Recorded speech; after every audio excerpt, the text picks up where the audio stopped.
Next ingredient is natural caffeine looks like from coffee bean. I took a bad picture of this, from coffee beans at 200 milligrams. So natural caffeine as opposed to synthetic, which, like, if you see caffeine anhydrous, that's synthetic.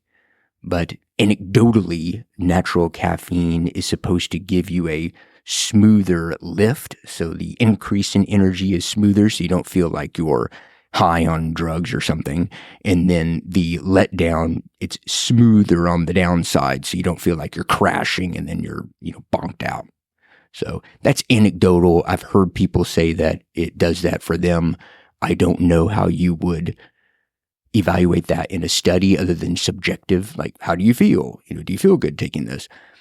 I mean, it feels like caffeine to me. It does. I don't really notice a difference. It's not good or bad. I just don't notice a difference. But, oh well. Mechanism of action. It's an adenosine receptor antagonist. What the heck does that mean? Well, we just talked about ATP with the electron transport chain. That's adenosine triphosphate. So adenosine from ATP. Well, in our brain, central nervous system, and through the whole body, ATP is being used all the time. It's being used up, broken down, etc.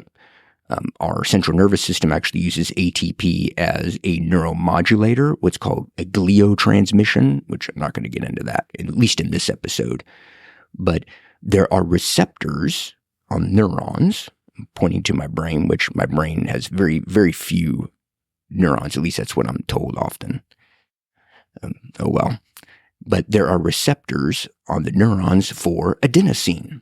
All right. And I think it's, the A1, A2, and A2A are the primary ones. There are other ones, but I think those are the primary ones, the most abundant, I believe, in the central nervous system of the brain.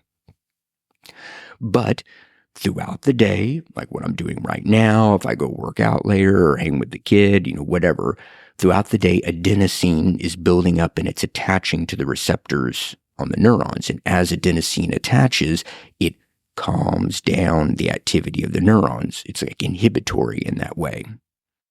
And the end result is, near the end of the day, we get tired.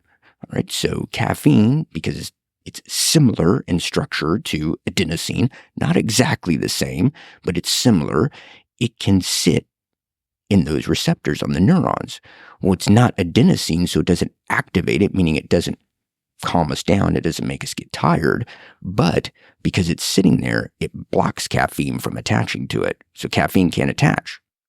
So in that way, it delays the onset of fatigue. So in this particular mechanism, it doesn't really give us energy. It just delays the onset of fatigue and then promotes wakefulness, right?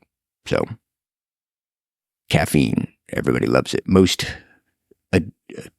used drug on the planet.